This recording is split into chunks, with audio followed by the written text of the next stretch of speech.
నేను ఒక 1.5 kg fish తీసుకున్నా. సో ఇట fish fry, fish curry. So ఈ మసాలా ఎలా చేయాలనేది ఇప్పుడు చెప్తా చూడండి. పసుపు, కారం, సాల్ట్ సరిపడగా వేసుకోండి. కారం మీరు తీసుకునే ఫిష్ బట్టి పులుసుకి 3.5 లేదా 2.5 మీకు లైక్ ఫిష్ ఎన్ని ముక్కలు వచ్చినాయి దాన్ని బట్టి తీసుకోండి, సరిపోతుంది. సో డైరెక్ట్గా దీంట్లో కలిపేయకుండా ఒక ప్లేట్లో సాల్ట్, పసుపు, కారం అన్నీ మిక్స్ చేసి సో ఈ మసాలా అంతా ప్రిపేర్ చేసుకోండి. అల్లం వెల్లుల్లి పేస్ట్, మీ దగ్గర ఏమైనా మసాలా పౌడర్ ఉంటే మసాలా పౌడర్ వేసుకోండి.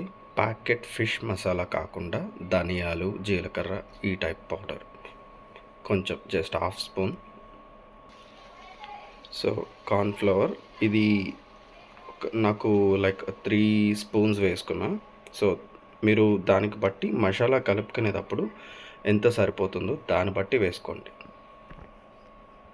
అంతా మిక్స్ చేసిన తర్వాత దీంట్లో చేప ముక్కల మీద వేసి బాగా కలిపి మూత పెట్టి సో దీనిపైన ఒక మూత కింద పెట్టేసి ఇట్లా కలిపితే మొత్తం కలుస్తుంది. 2 చేతులతో పట్టుకుని తిప్పితే 3 ఉల్లిపాయలు తీసుకున్నా, 6 పచ్చిమిరపకాయలు తీసుకున్నా, 2 వంకాయలు, లేత వంకాయలు, 2 బెండకాయలు. సో ఇవి మనం వంకాయలు అనేది సాల్ట్లో నానబెడదాం. ఒక నిమ్మకాయ సైజుని చింతపండు తీసుకొని వాటర్లో నానబెట్టి పక్కన పెట్టుకోండి. మనం కలుపుకున్న ముక్కలని మీరు ఏదైతే పులుసులో వేసుకుందాం అనుకుంటున్నారో జస్ట్ లైట్గా 1 మినిట్ కంటే ఎక్కువ అవసరం లేదు. జస్ట్ అలా ఒక ఫ్రై కింద జస్ట్ అలా ఫ్రై చేసుకోండి. ఒక ప్యాన్ తీసుకుని ఆయిల్ వేసుకోండి. నార్మలీ మనకి ఫ్రైస్లో ఈ టైప్లో మనకి ఎక్కువ ఆయిల్ అనేది అవసరం లేదు. బట్ పులుసులో మాత్రం ఎక్కువ అనేది ఆయిల్ వేసుకోవాలి. సరిపడగా మీరు ఆయిల్ వేసుకోండి. జస్ట్ 4 మెంతులు తీసుకుని అవి మాడేంత వరకు తర్వాత ఆనియన్స్ వేసుకుందాం. సో మనం ఆనియన్స్ అనేది ఇందులో వేసేసుకుని సో కొంచెం సేపు మూత పెట్టేసుకుందాం.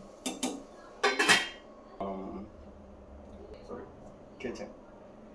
సో నేనైతే ఈ 4 ముక్కలతో ఫిష్ పులుసు పెట్టుకుంటున్నాను. ఇవన్నీ మిగిలిన ముక్కలన్నీ ఫ్రై చేసుకుని ఆ పులుసుతో పాటు ఫ్రై చేసుకుని తినడం శుభ్రంగా. సో మీరు కూడా ట్రై చేయండి. వీకెండ్స్లో ప్లాన్ చేసుకోండి, కుదరకపోతే ద బెస్ట్. ఇక్కడ హైదరాబాద్లో ఈ చేపని రవ్వ చేప అంటారు. సో యూ క్యాన్ షాప్ దగ్గరికి వెళ్ళినప్పుడు రవ్వ చేప అంటే ఇస్తాడు. సో 2 కేజీలు ఉన్న చేప అయితే బెస్ట్ ఉంటుంది. సో లైక్ ముక్క పెద్దగా ఉంటుంది కదా చేప. సో సింగిల్ చేపకే తీసుకోండి. ఇది నేను 1.5 kg తీసుకున్నాను, నాకు సరిపోతుంది. సో మనకి ఆనియన్స్ అనేది ఫ్రై అయిపోయినాయి. సో మనకి చూస్తే స్కిన్ అనేది కనిపిస్తుంది. సో అలా వచ్చినప్పుడు బెండకాయలు, వంకాయలు అనేది ఇందులో యాడ్ చేసుకున్నాం.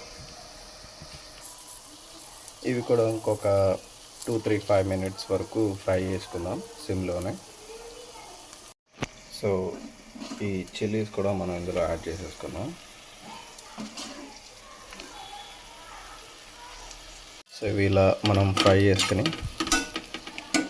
ఒక 2 మినిట్స్ ఇలా మూత పెట్టేసుకున్నాం. 2-3 మినిట్స్. సో ఇది ఒక 2 మినిట్స్ అనేది మగ్గిన తర్వాత మనం ఫస్ట్గా యాడ్ చేసుకోవాల్సింది పసుపు, కారం, సాల్ట్. 1/2 స్పూన్ అనేది పసుపు యాడ్ చేసుకోండి. 1 స్పూన్ కారం, సరిపడగా సాల్ట్ యాడ్ చేసుకుని బాగా కలుపుకున్న తర్వాత ఫిష్ ముక్కలు అనేది ఇందులో మనం యాడ్ చేసుకుందాం.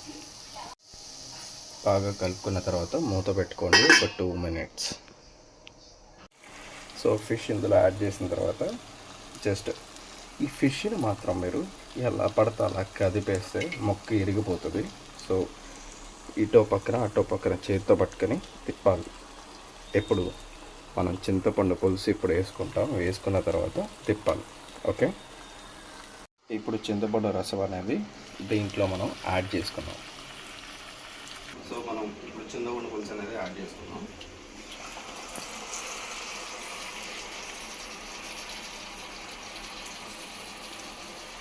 సో ఇక్కడ యాడ్ చేసుకుని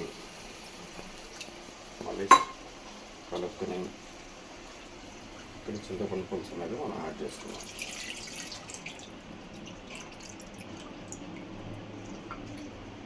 సో ఇప్పుడు మనం చింతపండు పులుసు యాడ్ చేసిన తర్వాత ఈ ఎలా పడితే అలా ముక్క కరెక్ట్గా ముక్క ఇరిగిపోతుంది. సో ఫస్ట్ మనం ఏం చేయాలంటే ఇలా పట్టుకుని మనం ఇలా తిప్పాలి. ఓకే, ఒకవేళ మీరు వేసుకున్న వాటర్కి మొక్క ఇంకెలా పైకి వచ్చేస్తే జాగ్రత్తగా పట్టుకొని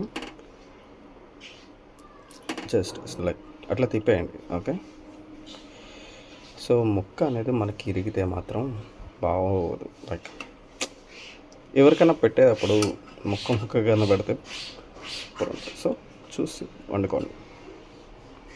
ఇట్లా మనం వాటర్ అనేది యాడ్ చేసుకున్న తర్వాత మూత పెట్టేసి సిమ్లో ఒక 20 minutes ఉంచాలి. అట్లా 10 minutes సరిపోతుంది. సో ఇది అవుతూ ఉంటుంది. ఇప్పుడు మనం ఫిష్ ఫ్రై అనేది చేసుకుందాం. సో ఇలా ఒక పాన్ తీసుకుని ఆయిల్ వేసుకుని చుట్టూ ఫ్రై ముక్కలు పెట్టేసుకోండి. అది ఫ్రై అవుతూ ఉంటుంది, ఇక్కడ కర్రీ అవుతూ ఉంటుంది. రైస్ పెట్టుకుని తుమ్ధాం తినేయడమే. సో మనం ఒక పక్క ఫిష్ ఫ్రై చేసుకుంటాం, ఇక్కడ ఇది చూసుకుంటూనే ఉండాలి. ఓకే, సో ఇది మనం ఏం చేయాలంటే తిప్పకూడదు, తిప్పకూడదు.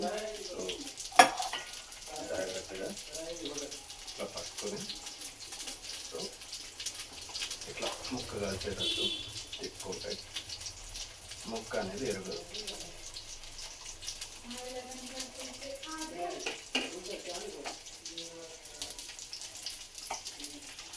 సో చూసారు కదా మనం పులుసు ఎలా వచ్చిందనేది. మనం ఈ ఆనియన్, నేను బెండకాయలు, వంకాయలు ఇవన్నీ వేసాయి కాబట్టి నాకు ఇలా వచ్చింది. ఇక్కడ మనకి ఫిష్ ఫ్రై అనేది రెడీ అవుతుంది. సో చూద్దాం.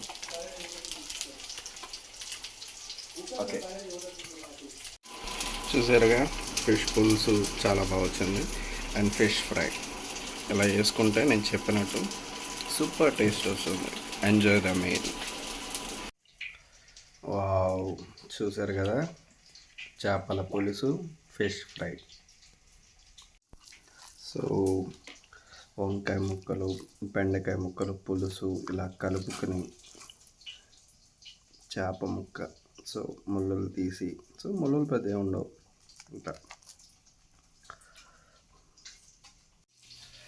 సో చూసారు కదా మనం వండిన చేపల పులుసు అయితే చాలా బాగా వచ్చింది. అండ్ ఫిష్ ఫ్రై సూపర్గా లైక్ బాగా డీప్ ఫ్రై అయింది. సో మనం ఇలా వంకాయ ముక్కలు, బెండకాయ ముక్కలు పులుసు ఇలా కలుపుకొని ఈ ముక్కని ఇట్లా తీసి, సో ముళ్ళులు ఉన్నాయో లేదో చూసుకుంటే మనకి ఈజీగా వచ్చేస్తాయి. సో మంచిగా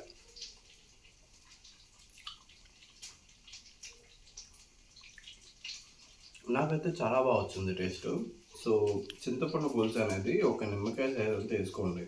ఒకవేళ కర్రీ మీరు టేస్ట్ చేసేటప్పుడు, వండేటప్పుడు నిమ్మకాయ పులుసు లైక్ టేస్ట్ ఎక్కువ అయితే కనుక సాల్ట్ వేసి చూడండి, కరెక్ట్గా సరిపోతుంది. సో మనం ఫిష్ ఫ్రై అయితే చాలా డీప్ ఫ్రై అయింది కాబట్టి ఇంకా కరకరమంటుంది. ఇది సూపర్. ఇది జస్ట్ మనం మసాలా కలుపుకునేటప్పుడు సాల్ట్ సరిపోకపోతే ఫస్ట్ అయితే ఒక ఫిష్ ఫ్రై చేసుకుని టేస్ట్ చేయండి. సరిపోకపోతే అప్పుడు ఫిష్ దాని మీద పెట్టినప్పుడు జస్ట్ లైట్గా సాల్ట్ వేసుకొని కుమ్మండి అంతే. సో ఇది సూపర్. మీరు ట్రై చేసి ఎట్లా ఉందో నాకు చెప్పండి. బాయ్.